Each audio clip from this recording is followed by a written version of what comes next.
महाराष्ट्र अकोला से शुरू हुई बाबा श्याम की निशान पदयात्रा का नसीराबाद पहुंची, जहां श्याम प्रेमियों ने बाबा श्याम के दर्शन कर निशान पदयात्रा का जोरदार स्वागत किया। आपको बता दें कि निशान पदयात्रा महाराष्ट्र अकोला के श्याम मंदिर से रिंगस खाटू श्याम के लिए रवाना हुई, जो आज नसीराबाद पहुंची। निशान पदयात्रा में शामिल भजन गायक गोपाल शर्मा ने बताया कि निशान यात्रा 7 फरवरी को रिंगस पहुंचेगी, जहां दशमी के दिन भव्य जागरण के बाद बाबा श्याम की एकादशी के दिन सभी निशानों को बाबा श्याम के दरबार में चढ़ाया जाएगा।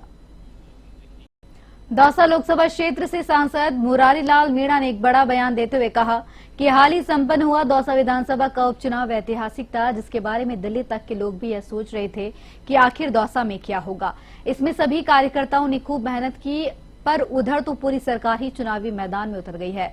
वहीं बैठक में पूर्व मंत्री प्रसादी लाल मीणा कह रहे थे कि इतने काम करने के बावजूद चुनाव हार जाते हैं तो फिर जनता रोएगी।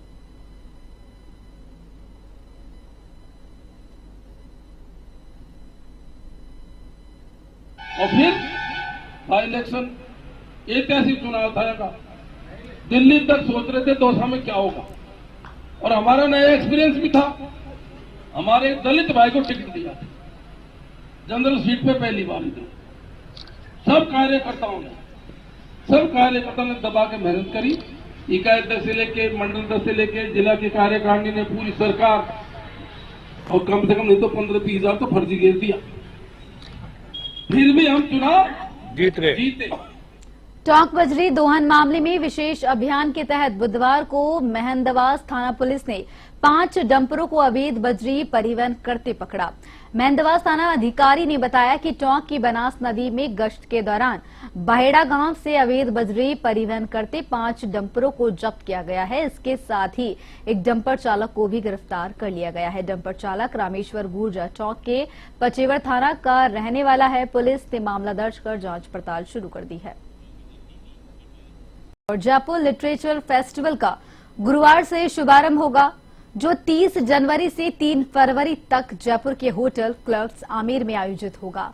5 दिवसीय इस साहित्य महोत्सव में देश विदेश की जानी मानी हस्तियां हिस्सा लेंगी, जहां वे अपनी किताबों, विचारों और चर्चाओं के माध्यम से साहित्य प्रेमियों से रूबरू होंगी।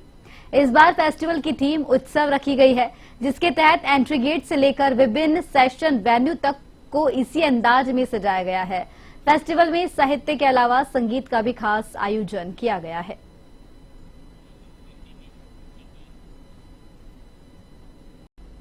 राजकीय उच्च माध्यमिक विद्यालय केशवपुरा 6 सेक्टर में समग्र शिक्षा अभियान के तहत नवनिर्मित भवन का उद्घाटन किया गया।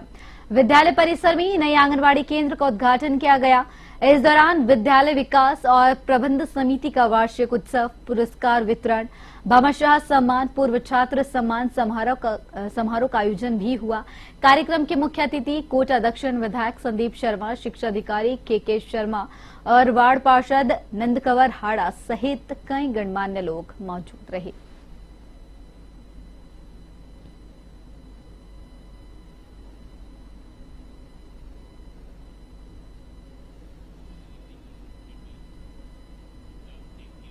कोटा के महाराव उम्मेद सिंह स्टेडियम में रोजगार सहायता शिविर का आयोजन किया गया, जिसमें युवाओं को निजी क्षेत्र में रोजगार और रोजगार परीक्षण के विशेष अवसर प्राप्त हुए। उप निदेशक उप क्षेत्रीय रोजगार कार्यालय मनोज कुमार पाठक ने बताया कि शिविर में भाग लेने के लिए अशार्थी QR कोड के माध्यम से पंजीयन कर सकते हैं। शिविर में राज्य और राज्य से बाहर की विभिन्न निजी कंपनियों में 800 रिक्तियां प्राप्त हुई हैं। इन पदों के लिए न्यूनतम शैक्षणिक योग्यता 10वीं 12वीं स्नातक कंप्यूटर जानकारी ITI डिप्लोमाधारी, वहीं आयु सीमा 18 से 35 वर्ष निर्धारित की गई है।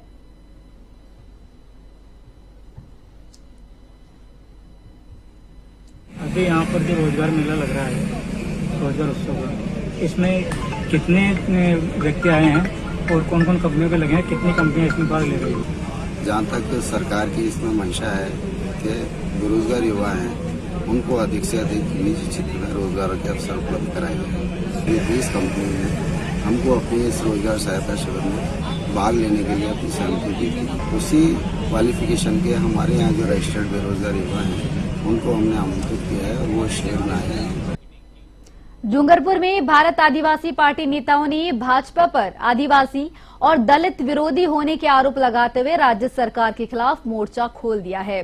बीएपी के प्रदेश अध्यक्ष रमेश मैरा और सांसद राजकुमार रोत ने टीएसपी क्षेत्र में मौजूदा आरक्षण व्यवस्था में विसंगतियां को लेकर गंभीर चिंता जताई। प्रदेश अध्यक्ष मैरा ने टीएसपी क्षेत्र में असंवैधानिक प्रावधानों के अनुरूप आरक्षण व्यवस्था लागू करने की मांग की है।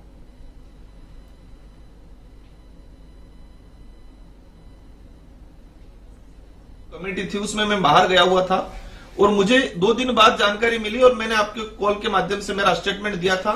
ये अनलीगल तरीके से हुआ है तो सरकार इस पे संज्ञान ले।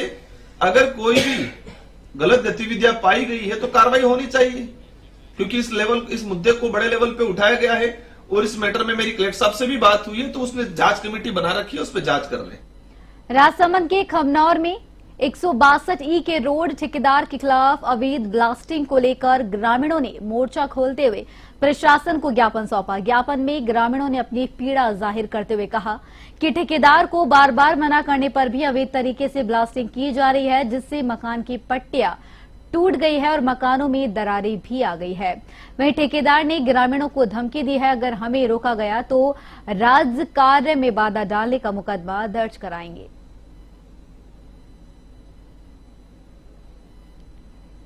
मकान के पीछे जो ब्लास्टिंग हुआ है वो मकान हमारा जंजर हो गया है। बरसात बरसेगा हम मुकाम बच्चे को लेकर जाएंगे, बरसात बचा पट्टियां टूट गई है और ब्लास्टिंग किया पीछे मकान के पीछे। और मान्यता के दृष्टि से बड़ा दर्द जैसी बात हो रही है। जब 2 साल से काम चल रहा है और जब प्रशासन सो रहा है, बिल्कुल प्रशासन की जिम्मेदारी है, तहसीलदार की, एसडीएम और कलेक्टर की जिम्मेदारी है कि कम से कम जो मुआवजा तय करके लोगों के मकान गिरे, मकान रहेंगे का। शाही बाग में जो जमीन रोड बन रहा है वहाँ पे ठेकेदार की जिम्मेदारी होती है, पहले डिमार्केशन करे फिर वो रोड बनाए। अब वहाँ पे कम से कम 15-20 लोग ऐसे जिनको मुआवजा नहीं दिया गया, उन लोगों को डरा धमका रहा ठेकेदार। राजेंद्र कुमार भांबू विधायक प्रत्याशी सरदार शहर ने उप मुख्यमंत्री और सार्वजनिक निर्माण विभाग मंत्री दिया कुमारी को सरदार शहर आगमन पर सरदार शहर से दिरासर, हारडान और भानीपुरा में भालेरी तक एमडीआर योजना के तहत सड़क निर्माण की स्वीकृति और बजट पारित कर निर्माण कार्य चालू करने के संबंध में ज्ञापन दिया, जिसके लिए उप मुख्यमंत्री ने निर्माण कार्य शुरू करने का भरोसा दिलाया। इस अवसर पर पन्नालाल सुथार, महेंद्र वर्मा, अजय किशन वर्मा और समस्त कार्यकर्ता उपस्थित रहे।